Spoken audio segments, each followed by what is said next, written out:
Hi hello నమస్తే welcome to వాయు news. నేను శైలజ. కృషితో నాస్తి దుర్భిక్షం అన్నారు పెద్దలు. అంతే కదా, అందరూ కలలు కంటారు, కానీ కొంతమంది మాత్రమే కన్న కలల్లో విజయం సాధిస్తారు. అలాంటి ఒక వ్యక్తి ఈరోజు మనతో ఉన్నారు. వారి జీవితంలో వారు పొందినటువంటి విజయాల గురించి, అలాగే వారి గురించి తెలుసుకునే ప్రయత్నం చేద్దాం. ఒక బుక్ రాయాలి అంటే చాలా పీస్ఫుల్ మైండ్ ఉండాలి. సో అంత పీస్ఫుల్ మైండ్తో బుక్ రాస్తున్నారు అంటే యు ఆర్ ద గ్రేట్. దాని వెనకాల ఉన్నటువంటి రీజన్ చెప్తారా? రీజన్ అయితే ప్యూర్ ప్యాషన్ మేడం. అండ్ మీరు చెప్పింది కరెక్టే.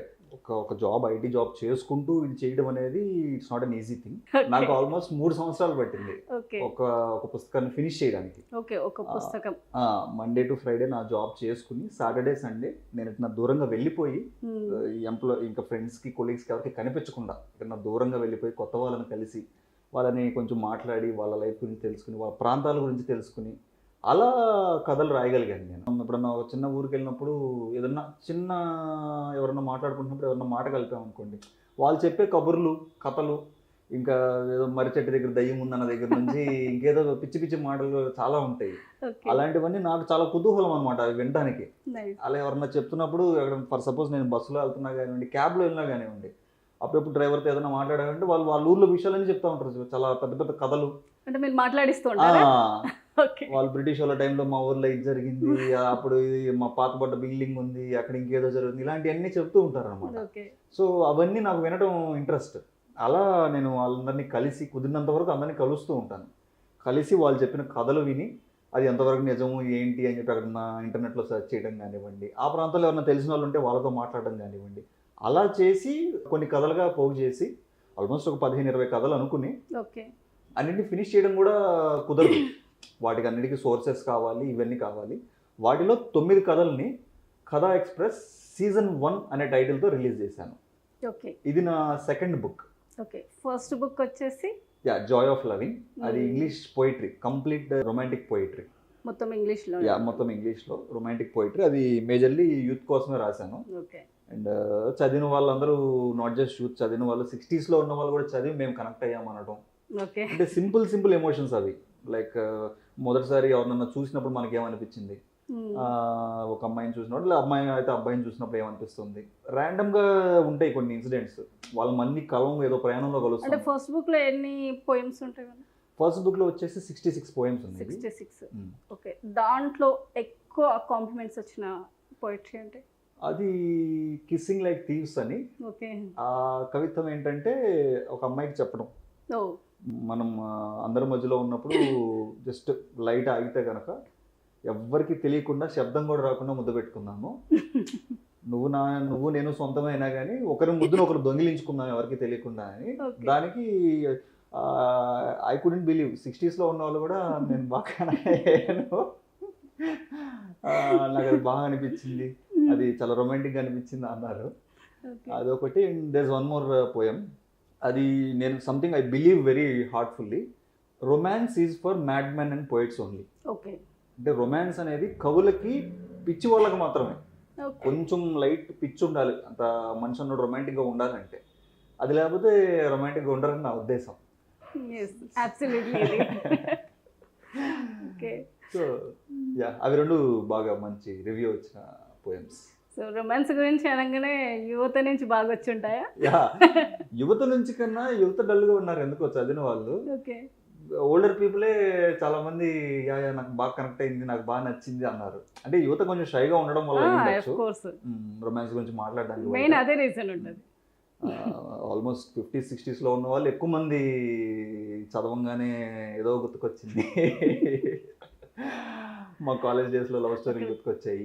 సో అలా 50s 60s లో ఉన్న వాళ్ళు మోస్ట్లీ వాళ్ళు మేము కాలేజ్ డేస్లో ఉన్నప్పుడు జరిగిన మాకు లవ్ స్టోరీ కానివ్వండి, కొన్ని ఇన్సిడెంట్స్ కానివ్వండి, కొంతమంది క్రష్లు కానివ్వండి గుర్తుకొచ్చారని చెప్పడం ఐ ఫెల్ట్ వెరీ హ్యాపీ. అదొక సక్సెస్. ఇంకా ఒక కవిగా నాకు చిన్నప్పటి నుంచి రాయడం అలవాటు, కవిత్వాలు ర్యాండమ్గా డైరీలో రాసుకోవడం కానివ్వండి. చాలామంది ఎంకరేజ్ చేశారు నన్ను. అంటే ఫ్యామిలీ బ్యాక్గ్రౌండ్ ఏమైనా ఉందా? అంటే ఫ్యామిలీ బ్యాక్గ్రౌండ్ లాంటిది ఏం లేదు. నాకు కళల మీద ఆసక్తి, ఎవరన్నా రాస్తున్నప్పుడు చూడటం కానివ్వండి, నేను కొంచెం ఇంట్రెస్టెడ్గా వెళ్ళి నేర్చుకోవడం. అలాగా ఇంగ్లీష్ లిటరేచర్ మీద బాగా ఇంట్రెస్ట్ ఉండేది. ఎలా ఉంది, ఎలా రాస్తున్నారు కవిత్వాలు అని చెప్పి చదివేవాడిని. అండ్ నాకు దేర్ వాజ్ ఎన్ ఇన్సిడెంట్. ఒక బర్త్డేకి a friend of mine gave a wonderful book for me. Okay. ఒక కవిత్వం బుక్. జీవదానంద దాస్ అని బెంగాలీ పోయిట్ ఆయన. సో నేను అంతకుముందు ఏమనుకునేవాడిని అంటే కవిత్వం అంటే ఒక ప్రాస ఉండాలి, ఆ లైన్కి ఈ లైన్కి కనెక్షన్ ప్రాస ఉండాలి అనుకునేవాడిని. నేను జీవదానంద దాస్ కవిత్వాలు చదివిన తర్వాత ఇంప్రెషన్ పోయింది నాకు. ఆయన రాసిన కవిత్వంలో ప్రాస లేదనమాట, భావం మాత్రమే ఉంది. చదువుతుంటే మనం ఆయన చెప్తున్న మాటలోకి వెళ్ళిపోయాము. ఆయన రాసిన ఒక పర్టికులర్ పోయం ఉంది. నేను ఒక అమ్మాయిని ప్రేమించి ఆ అమ్మాయిని నేను ప్రేమ చెప్పే లోపల తను వెళ్ళిపోయి పెళ్లి చేసేసుకుంటే తన కోసమని రాసిన ప్రేమలేఖలన్నీ పట్టుకుని తను చెప్తూ ఉంటాడు కవిత్వంలో, నీ కోసం రాసిన ప్రేమలేఖలన్నీ ఒక చేతిలో, కాలుతున్న సిగరెట్ ఒక చేతిలో పట్టుకుని నడుస్తూ పోతున్నాను అని. నెక్స్ట్ ఏం చేస్తాడంటే ఇది కాల్ చేసిన ఇది కాల్ చేస్తాను అని. అది ప్రాస లేదు, ఏం లేదు అనమాట. భావం నాకు బాగా నచ్చింది. ఆయన గురించి రీసెర్చ్ చేస్తే ఆయన 1930s రాశాడు ఆ పోయం. 1930s ప్రాస అవసరం లేదు, మనకేం అవసరం లేదు, భావం తెలిస్తే చాలా అనుకుని రాశాడు. అది చదివిన తర్వాత I was inspired. So okay, నేను ఇంతకాలం అప్పుడు దాకా రాసిన కవిత్వాలు, కాగితం మీద రాసుకుని, డైరీ మీద రాసుకుని, లేదా వాట్సాప్ స్టేటస్లో పెట్టుకున్న కవిత్వాలు, ఇవన్నీ నేను ఇంకా ఒకసారి రీమోడల్ చేద్దాం మళ్ళీ అని చెప్పి ఒక సెట్ ఆఫ్ పోయిమ్స్ అన్నీ తీసుకుని వాటి కోసం ఇమేజెస్ గీయించుకున్నాను నేను. మళ్ళీ ఆ పోయిమ్స్ సరిపడే ఇమేజ్ గీయించుకుని that's how joy of loving came to be. So joy of loving తీసుకుంటే దాని ఫ్రంట్ పేజీలోనే మీ పిక్ ఉంది. యా, నా ఫోటో గీయించాను నేను. సో ఆ ఇమేజ్ చాలా కష్టపడి గీశారు. బికాజ్ ఇప్పుడు లేదు కానీ హెయిర్ నాకు ఎవరు చాకాలి హెయిర్ ఉండేది, గీయడం చాలా కష్టం. సో ఆల్మోస్ట్ ఒక 50 times గీసి కొట్టేసిన తర్వాత ఆ ఇమేజ్ వచ్చింది. దాట్ వాజ్ ఆల్సో, దానికి కూడా దాని వెనకాల కూడా కథ ఉంది. మీరు ఆ ఇమేజ్ చూస్తే కనుక అర్థమవుతుంది. ఆ ఇమేజ్ని ఎలా గీసామంటే హెయిర్ మెదడులాగా గీయించాను అనమాట, జుట్టుని మెదడు బొమ్మలాగా. అంటే యాక్చువల్లీ సాగర్ గారు అంటే నేను చూసినప్పటి వరకు అయితే పిక్స్ లో నూడిల్స్, బట్ నూడిల్స్ ని కూడా బ్రెయిన్ లాగా థాట్ చేశారంటే నాట్ జోక్. సో అందులో కూడా ఒక మీనింగ్ ఉంది. అందులో ఒకసారి మీరు బొమ్మను చూసినట్టయితే కనుక చూసాను, అందులో ఇన్ వే ఉండిద్ది కానీ అవుట్ వే ఉండదు. మనం చిన్నప్పుడు ఈనాడు పేపర్లో బొమ్మలు వచ్చి చూడండి, ఇన్ ఎటు అవుట్ ఎటు అని గీసుకోవాలని బొమ్మలు ఉండేవి పెన్సిల్తో. అలా ఇన్ వే ఉంది, అవుట్ వే ఉండదు అందులో. ఆ బొమ్మలో 2-3 ఇన్ వేస్ ఉంటాయి కానీ అవుట్ వే లేదు. అంటే దానికి మా మీనింగ్ ఏంటంటే ఒక ఆలోచన అనేది మెదడులోకి వచ్చిన తర్వాత ఏదో కార్నర్లో అలా ఉండిపోయింది. ఒక చిన్న ప్రేమ కానివ్వండి, ఒక క్రష్ కానివ్వండి, అది ఎక్కడికి వెళ్ళదు. ఇంకా మనం మర్చిపోయాం అనుకుంటాం కానీ సడన్గా ఏదో రోజు గుర్తుకొచ్చింది. మనం ఫర్ సపోజ్ ఒక మంచి కాఫీ తాగుతున్నప్పుడు ఎవరినో చూసి ఇష్టపడ్డాము, ఒక 20 years తర్వాత కూడా అదే కాఫీ మళ్ళీ మనకి తాగినప్పుడు ఆ ప్లేస్ అవసరం లేదు మేడం, సేమ్ అదే టేస్ట్తో ఉన్న కాఫీ 20 years తర్వాత తాగినప్పుడు అదే ఈ కాఫీ తాగినప్పుడు నేను అమ్మాయిని చూశాను కదా అని గుర్తుకొచ్చింది మనకి. సో అది ఆ బొమ్మ యొక్క మీనింగ్ అనమాట. ఓకే. సో సెకండ్ బుక్ తీసుకుంటే ఫస్ట్ బుక్ ఏమో Joy of loving, second book వచ్చేసి కంప్లీట్ డిఫరెంట్, కథా ఎక్స్ప్రెస్. సో దట్ మీన్ కథా ఎక్స్ప్రెస్ అంటే మా ఉద్దేశం ఏంటంటే, మేము పుస్తకాలు రాసింది బేసికల్లీ జర్నీ చేస్తూ ఏదన్నా టైంపాస్కి బస్సులో కానీ ట్రైన్లో కానీ వెళ్తూ ఉన్న వాళ్ళకి, ఫర్ సపోజ్ ఎవరన్నా పక్కనే కూర్చుని ఒక కథ చెప్పినట్టు అనిపించాలి. నేను లిటరేచర్ మీద నేనేమీ స్టడీ చేయలేదు, నాకు దాని మీద డిగ్రీస్ ఏమీ లేవు. క్యాజువల్గా నేను ఇప్పుడు ఎవరితో మాట్లాడితే ఒక కథ చెప్తే ఎలా చెప్తానో అలానే రాసేసాను ఆ కథని. కథ ఎక్స్ప్రెస్ అని ఎందుకు పెట్టామంటే అదే, ప్రయాణంలో కొన్ని కథలు, ఆ పాత్రలు మీతో మాట్లాడుతుంటే అనిపిస్తాయి. ఏదో ఎవరో పెద్ద గ్రాంధి కవులు పెద్ద పెద్ద పదాలు వాడకుండా చిన్న చిన్న పదాలు, సింపుల్ గా అందరికీ తెలిసిన విషయాలే, వాళ్ళ లైఫ్ లో చూసిన చిన్న చిన్న విషయాలే. అందుకని కథ ఎక్స్ప్రెస్ అని పెట్టుకున్నాము. ఓకే. సో ఫస్ట్ బుక్ లో 66 chapters అండ్ కథ ఎక్స్ప్రెస్ లో కథ ఎక్స్ప్రెస్ లో 9 chapters. 9 chapters ని కలిపి season 1 గా రిలీజ్ చేశాము. And soon enough season 2, season 3 కూడా వస్తాయి. ఆల్మోస్ట్ ఒక 20 stories నేను స్టార్ట్ చేసుకుని అందులో 9 అయిపోయాయి కాబట్టి first season, next 9 second season, అలా వెళ్దాం. ఇయర్లీ ఒక్క సీజన్ రిలీజ్ చేద్దాం అన్న ప్లాన్లో ఉన్నాను నేను. సో చూడాలి నెక్స్ట్ ఇయర్ కల్లా అయిపోతే. సో ఈ season 1లో మీరు రాసినటువంటి 9 కథలలో మిమ్మల్ని ఇన్స్పైర్ చేసిన ద మోస్ట్ వాల్యుబుల్ కథ అంటే ఏం చెప్తారు? మోస్ట్ వాల్యుబుల్ కథ అంటే ఓ స్త్రీ ఇటు రాకు అని ఒక కథ ఉంది. అది విమెన్స్ సేఫ్టీ గురించి రాశాను. సో వన్ డే ఆ కథతో స్టార్ట్ చేసాము బేసిక్గా చెప్పాలంటే పుస్తకాన్ని. చిన్న షార్ట్ స్టోరీస్ పుస్తకం రాద్దాము ఇన్సిడెంట్స్ మీద అని. అంటే ఓ స్త్రీ ఇటు రాకు, ఓ స్త్రీ ఇటు రాకు అనే ఆ కంటెంట్ ఎలా తగిలింది మీకు? అది దట్స్ వాట్. మా ఫ్రెండ్ ఒక కొలీగ్ ఒక అమ్మాయితో మాట్లాడుతున్నప్పుడు దేర్ వాజ్ అన్ ఇన్సిడెంట్. తను ఏదో ట్రైన్ టికెట్ బుకింగ్ గురించి మాట్లాడుతా, తనకి బుకింగ్ లేకపోయినా కానీ ట్రైన్ ఎక్కేసి వెళ్ళిపోవచ్చు. వెళ్ళి టీసీ అంకుల్ని అడిగితే కూర్చోబెడతారు అని ఏదో అంటే, నేను ఏదో అన్నాను, మీకు ఆడవాళ్ళకి ఈజీ కదా, మగాళ్ళని అయితే నుంచోండి మీకేం రోగం అంటారు అంటేను. దెన్ షీ సెడ్ అనమాట, అరే సరే మీరు అలా ర్యాండమ్గా బుకింగ్ లేకుండా ఏం లేకుండా ఎక్కారు, మీకు అన్నిటికన్నా భయంగా ఉండే విషయం ఏంటి అంటే, ఏముంది నేను నిద్రపోయిన తర్వాత ఎవరైనా బ్యాగ్ కొట్టేసి పారిపోతాడేమోనని అన్నా. సో మాకు భయంగా ఉండే విషయం ఏంటో తెలుసా, మమ్మల్ని ఎవరన్నా ఏమన్నా చేస్తారేమో, అంతా మమ్మల్ని ఏమన్నా చేసి డబ్బులు అవి లాక్కుని మమ్మల్ని ఏమైనా కత్తితో పొడి చేసి పారిపోతారేమో అని అలా ఉండిద్ది మాకు భయం. సో మాకు ఆ రిజర్వేషన్ టికెట్ ఎక్కడికి వెళ్తున్నాం ఏంటి అంత పర్టికులర్గా లేకపోతే ప్రయాణం అనేది చాలా భయంగా ఉండిద్ది అని చెప్పింది. అప్పుడు దాకా నాకు అనిపించలేదు, ఆ కోణంలో ఆలోచించాం కదా. ఇప్పుడు నేను మగాడిని కాబట్టి నా కోణంలో నేను ఆలోచిస్తాను, ఎక్కడికైనా వెళ్ళినప్పుడు లేడీస్కి సీట్ ఇవ్వాలి, నేను నిలబడాల్సి వస్తుంది అనేది ఉండదు తప్ప తన సేఫ్టీ గురించి తను చెప్పేదాకా నాకు అనిపించలా. So that's one she said మాకు సేఫ్టీ ఉండదు జర్నీలో అని. అప్పుడు అనిపించి ఆ కథని స్టార్ట్ చేశారు, ఓ స్త్రీ ఇటు రాకు అని.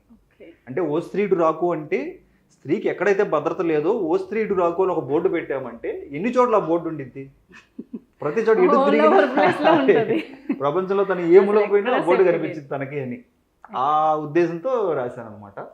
అంటే మీరు చదువుకుంది ఇంగ్లీష్ మీడియమా? English medium. ఇంగ్లీష్ మీడియం నుంచి తెలుగులో పోయిటరీ చేయాలి అనే ఆలోచన ఎందుకు వచ్చింది?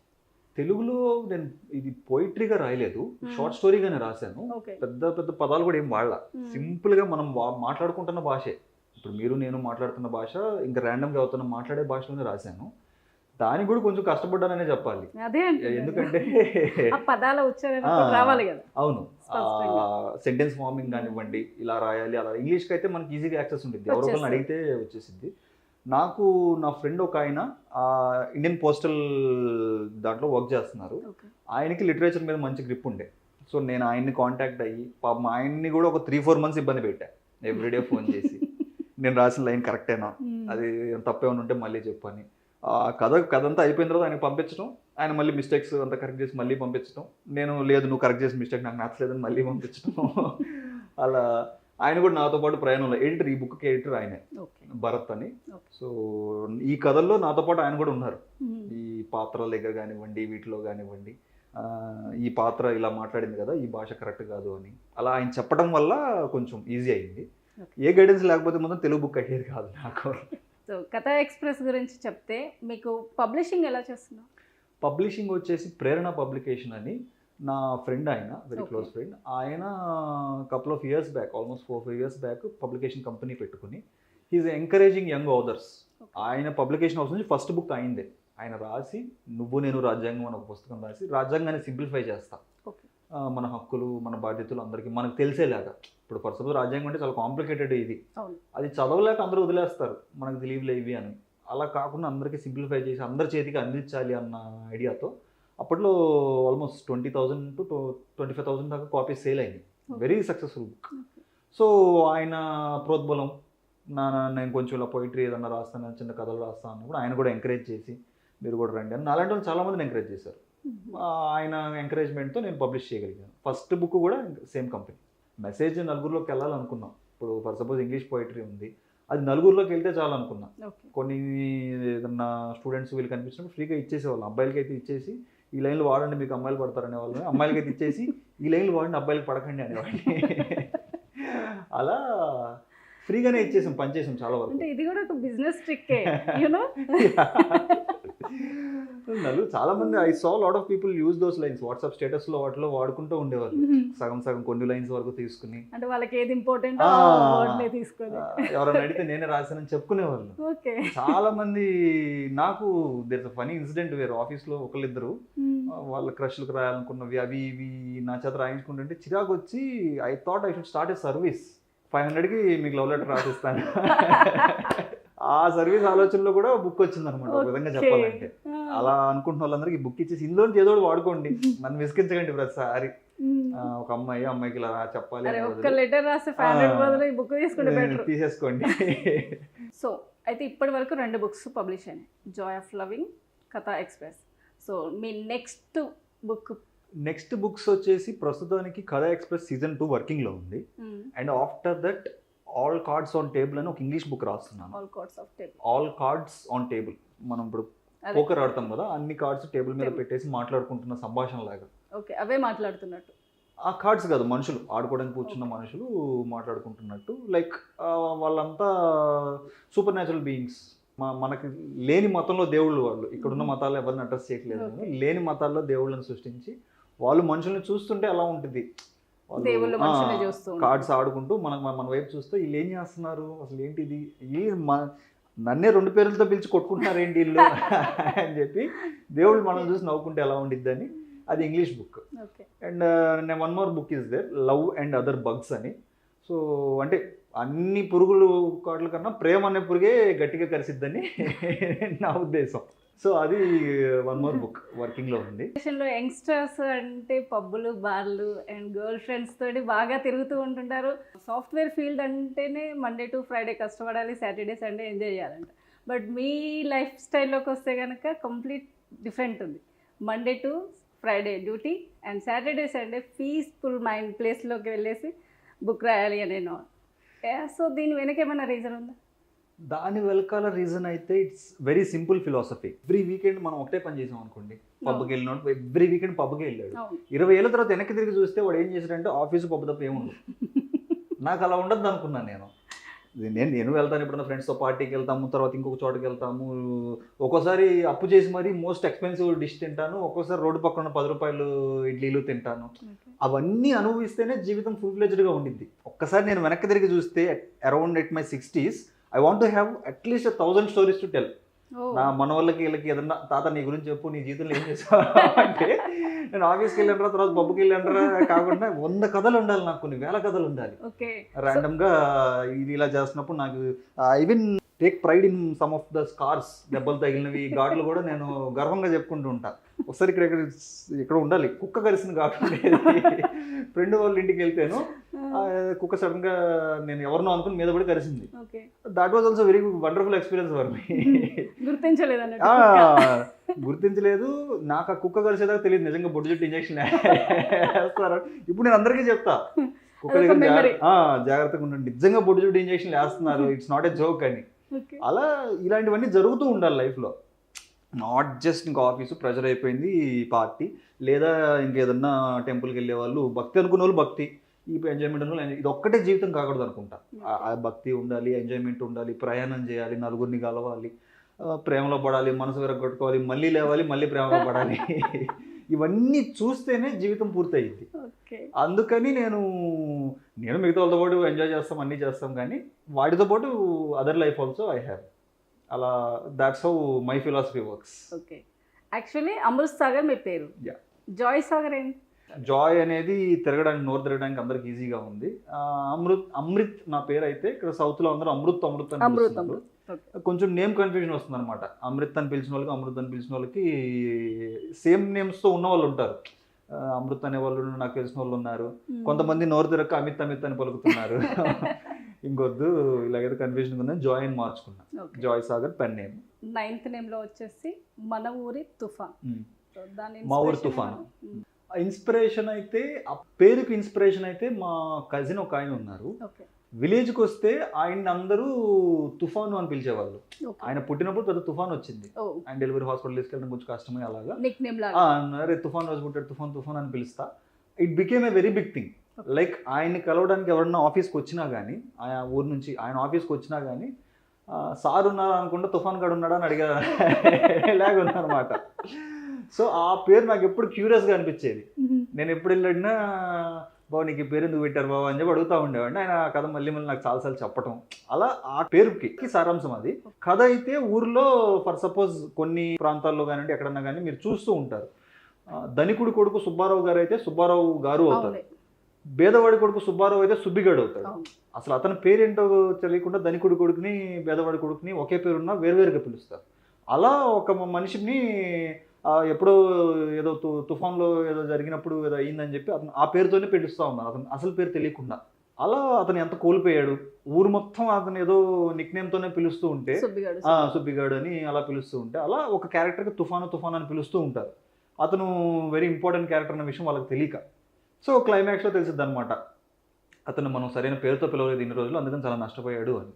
సో ఆ ఐడియాతో రాశాను అనమాట ఆ కథ, మా ఊరి తుఫాన్ అనే కథ. సో ఇక ముందు రాబోయే దాంట్లో కూడా అలాంటి ఎక్స్పెక్టేషన్స్ పెట్టుకోవచ్చు అంటారా? యా మ్యాక్సిమం ప్రతి కథ వెనకాల నేను చూసిన ఇది కానివ్వండి, లేదా నేను ఎక్కడో విన్నది కానివ్వండి, అవి ఆధారంగానే రాస్తున్నాను నేను. ఓకే. ఊహాగానాలు అంటే ఊహాగానాలు ఏం లేదు. అవుట్ ఆఫ్ నోవేర్ నాకు వచ్చేవేం కాదు. ఆలోచనలు అయినా కానీ మన చుట్టూ ఉన్నవి మనల్ని ఇన్స్పైర్ చేస్తేనే ఆలోచనలు వస్తాయి. నాకైతే అలానే వస్తాయి. ఎవరన్నా చెప్తే ఏదన్నా మాట్లాడుతున్నప్పుడు రావటమే నాకు. అలాంటి కథలే అన్నీ ఎవరో విన్నవి. లైక్ ఇందాక చెప్పిన కథ, ఇప్పుడు ఓ స్త్రీ ఇటు రాకు మా ఫ్రెండ్తో మాట్లాడుతున్నప్పుడు అనిపించింది అవును, అదే చెప్పాను. స్త్రీకి భద్రత ఎక్కడ ఉంది అనేది. అలా ఎవరితోనో మాట్లాడుతున్నప్పుడు, ఎవరి దగ్గర వింటున్నప్పుడు వచ్చిన కథలు అన్నీ. నెక్స్ట్ వచ్చే పుస్తకాల్లో కథలు కూడా అన్నీ అంతే. ఎవరి దగ్గర విన్నవి, నేను చూసినవి లేదా నేను అనుభవించినవి ఇవే. విందు భోజనము అనే క్యాప్షన్ తీసుకున్నారు కదా, సో దాని వెనకాల ఏమైనా స్టోరీ ఉందా? పేరు వెనకాల ఏమీ పర్టికులర్ ఇది లేదు, కానీ ఆ స్టోరీ వల్ల ఈ గ్రామాల్లో జరిగే ఇన్సిడెంట్స్ గురించి, చిన్న చిన్న ఇన్సిడెంట్స్ గురించి, ఎవరో కులాల కోసం జరిగే గొడవలు ఉంటాయి కదా, ఎక్స్పీరియన్స్ చేశారు. నేనేం చూడలేదు. లేదు. ఎక్కడో ఎవరో రాస్తున్నప్పుడు చదవటం, లేదా కొన్ని సినిమాల్లో ఇన్సిడెంట్స్ చూడటం, బేసిక్లీ తమిళ సినిమాల్లో కానివ్వండి, మలయాళం సినిమాల్లో కానివ్వండి, వాళ్ళు పెడుతున్న కొన్ని దృశ్యాలు, ఓకే ఇలా జరిగింది, దీని గురించి కూడా రాస్తే బాగుంటుంది అనిపించడం వల్ల విందు భోజనం అనే కథ వచ్చింది. దానికి మెయిన్ సారాంశం వల్ల, ఫర్ సపోజ్ మన దగ్గర అంతా బాగుండి అంతా మంచిగా ఉన్నప్పుడు మన చుట్టూ ఉన్న బంధువులు కానీ అందరూ చాలా ప్రేమగా వస్తారు. మనం కష్టాల్లో ఉన్నాం అనుకున్నప్పుడు వాళ్ళు మన ఇంటికి వచ్చినప్పుడు వాళ్ళకి పెట్టే చిన్న ఏది పప్పుచారు ఇది కూడా మనకు అది పెద్ద విందు భోజనం. మనం డబ్బుగా ఉన్నప్పుడు వాళ్ళకి బిర్యానీలు పెడతాం, అన్నీ పెడతాం. మనం పేదోళం అయిపోయినప్పుడు వాళ్ళు వచ్చి ఏంటి ఇంతేనా అన్నారు అనుకోండి, వాళ్ళకి పెడుతున్న చిన్నదే మనకు విందు భోజనం అయింది. అది సారాంశం అనమాట. రిలేషన్స్ ఎలా ఉంటాయి, మనం డౌన్ఫాల్ అయిపోతే అలా చూస్తారు మనల్ని అన్న ఆలోచనతో రాశాను నేను అది. ఇంకొకటి తీసుకుంటే ఇసుక మేడలు. యా, ఇసుక మేడలు అనేది ఒక 3 పాత్రల మధ్య జరిగే కథ. ఒక 3 పాత్రలు, ఒక తండ్రి, కూతురు, భార్య, ఆ ముగ్గురు ఒక బీచ్లో కూర్చుని మాట్లాడుకుంటూ ఉన్న చిన్న కథ. Very simple. ఏదో సంథింగ్ మనం సంపాదన లేక ఇబ్బంది పడుతుంటే భర్త, మనం దేవుడికి వెళ్ళి హుండీలో డబ్బులు వేస్తే మనకి సంపాదన వచ్చింది అనేది భార్య. అలా ఎలా వచ్చింది అని జరిగే ఆర్గ్యుమెంట్ అనమాట. అంటే మనకే సంపాదన లేనప్పుడు మనం అక్కడ వేస్తే ఎక్స్ట్రా ఎలా వచ్చింది అన్న ఆర్గ్యుమెంట్. పాప బీచ్లో ఏదో కట్టుకుంటుంటేమో పడిపోయిద్ది అలలు వచ్చి. అప్పుడు తండ్రి చెప్తాడు, కొంచెం ఇసుక తీసుకెళ్ళి సముద్ర దేవుడికి అర్పించి, సముద్ర దేవుడా నీకు ఇసుకిచ్చా కదా అలను రాకుండా ఆపుకోనమ్మా అని. తల్లి ఏం నవ్వుతా ఇది అదే మాట అంటే అప్పుడు చెప్తాడు, అవును మరి దేవుడిచ్చిన ఇసుక దేవుడికి ఇచ్చేస్తున్నాము అంటే, మరి దేవుడిచ్చిన డబ్బు మనం దేవుడికి ఇచ్చేసి నీకు ఇంత ఇచ్చా కదా నాకు ఎక్స్ట్రా ఏం ఎలా అడుగుతాము. అలా అంటే ఉన్న దాంట్లో ఇచ్చుకోవచ్చు, కానీ అలా మనం కష్టాలు పడి అప్పులు చేసి ఇవ్వకూడదు అనేది ఆ క్యారెక్టర్ చెప్పే కథ. అది ఇసుక మేడలు.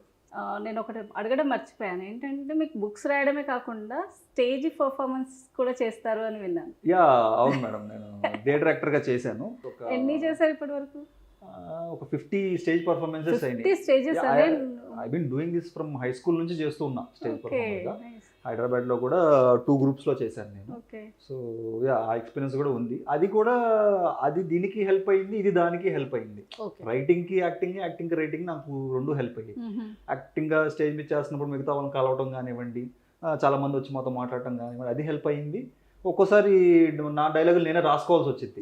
మాకెవరు అక్కడ డైలాగ్ రైటర్స్ ఎవరు ఉంటారు కదా, సో నాకు రైటింగ్ అలవాటు ఉండడం వల్ల ఇది అక్కడ హెల్ప్ అయింది.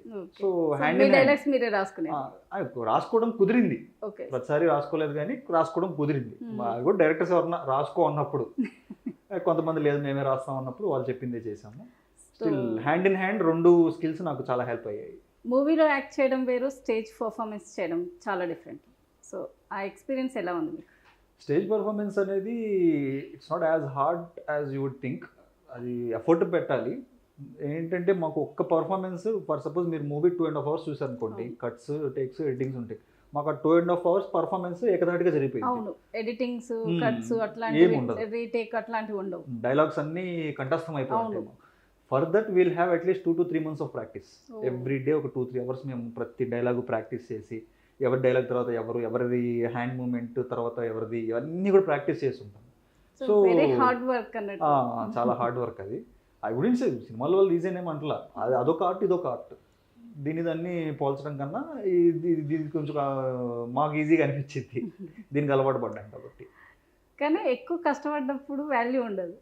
అలా ఏం లేదు మేడం. అక్కడ వచ్చి అప్రిసియేషన్, గుర్తింపు అక్కడ వచ్చి అప్రిసియేషన్ అంతా, బికాజ్ అక్కడికి వచ్చి అప్రిషియేట్ చేసే వాళ్ళు they wouldn't just appreciate hour acting, they will appreciate ఆ 2.5 hours మీరు అంతా ఎలా చేయగలిగారు, అంత ఎనర్జీ ఎక్కడిది అనేది they will recognise and appreciate. ఇప్పుడు దాని నుంచి సినిమాలోకి వెళ్ళిన చాలా మంది ఉన్నారు.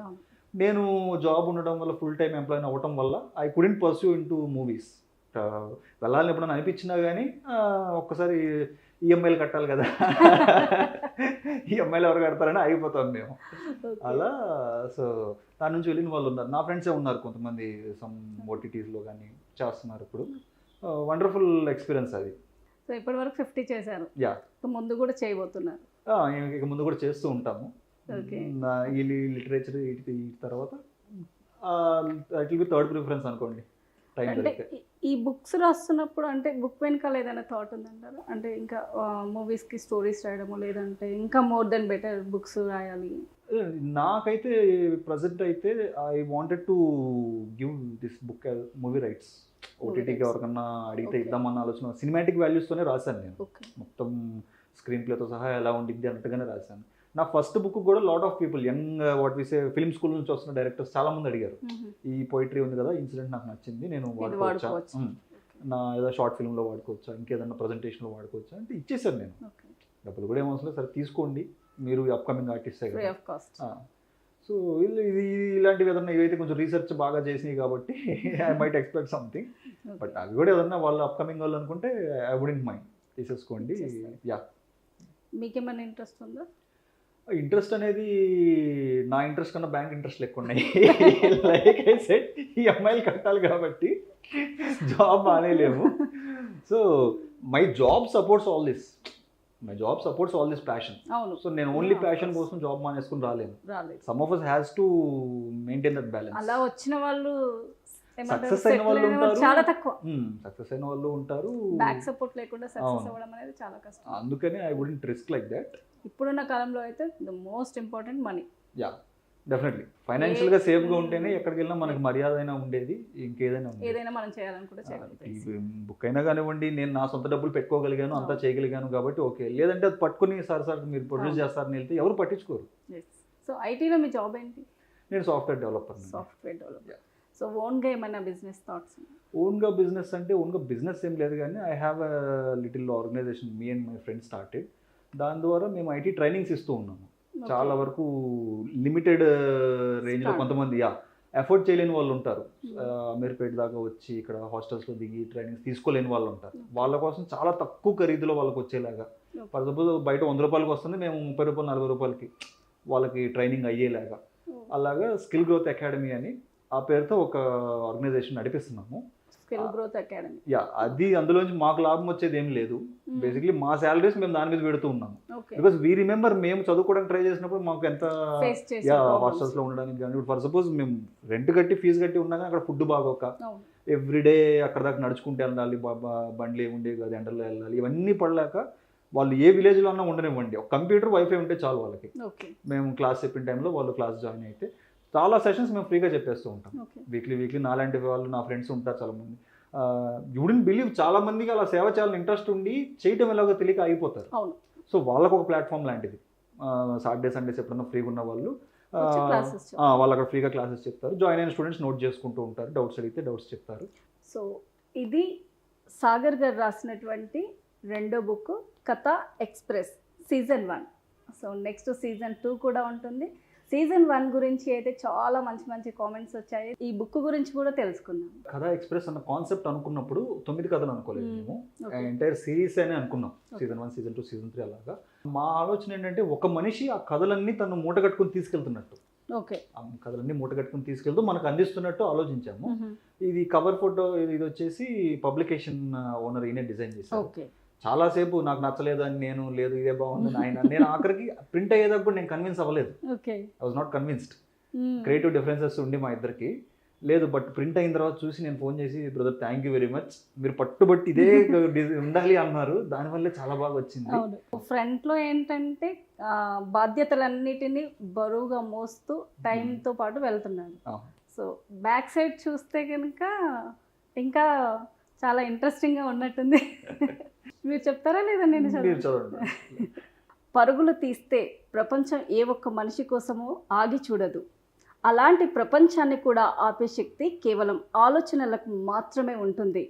నా పుస్తకం చదివిన ప్రతి ఒక్కరికి ఏదో ఒక ఆలోచన అయినా రగులుతుందని ఆశిస్తున్నాను. జాయ్ సాగర్. సో దీని భావాన్ని మా ప్రేక్షకుల కోసం. మన ప్రేక్షకుల కోసం. Yeah definitely. భావం అంటే there was a long time back నేను ఏదో ఇంగ్లీష్ ఛానల్లో ఒక ప్రోగ్రామ్ చూస్తున్నాను. అందులో ఫిడెల్ కాస్ట్రో గురించి వచ్చింది. ఓకే. ఫిడెల్ కాస్ట్రో చనిపోయారు. చనిపోయిన ఫిడెల్ కాస్ట్రో గురించి సెలబ్రేషన్ చేసుకుంటున్నారు ఎవరో. ఏది చచ్చిపోయాడు, ఒక నియంత చచ్చిపోయాడు అని అవును. ఒకళ్ళు, లేదు ఒక మహానాయకుడు చచ్చిపోయారు అని కొంతమంది బాధపడుతూ. ఆ టైంలో నాకు ఎందుకు ప్రపంచం మొత్తం ఆ ఇష్యూనే చూస్తున్నట్టు అనిపించింది. ఏది ఇంత బిజీ లైఫ్లో కూడా అందరూ ఫిడెల్ కాస్ట్రో చచ్చిపోయాడు అనేది అంత పెద్ద ఇష్యూ అయింది. సో అప్పుడు అనిపించింది, ఇంత బిజీ ప్రపంచం ఒక మనిషి గురించి ఆగి చూస్తుంది అంటే అతను మనిషి కాదు, అతను ఒక ఆలోచన అయి ఉండాలి. అంతే. ఇప్పుడు ఆయనే కానివ్వండి, నెల్సన్ మండేలా కానివ్వండి, వీళ్ళంతా కూడా వీళ్ళు మనుషుల కన్నా ఆలోచన. వాళ్ళు ఏదైనా చనిపోయినప్పుడు కానీ ఇంకేం జరిగినప్పుడు ప్రపంచం మొత్తం ఆగి వాళ్ళ వైపు చూస్తుంది. అంటే ప్రపంచానికి ఏదో చేశారు వాళ్ళు Yeah. ఆలోచనకరంగా. So that's what I thought. ఆ ఆలోచన నుంచి నాకు ఈ కొటేషన్ ఎప్పుడో రాసుకున్నాను అనమాట డైరీలో. Okay.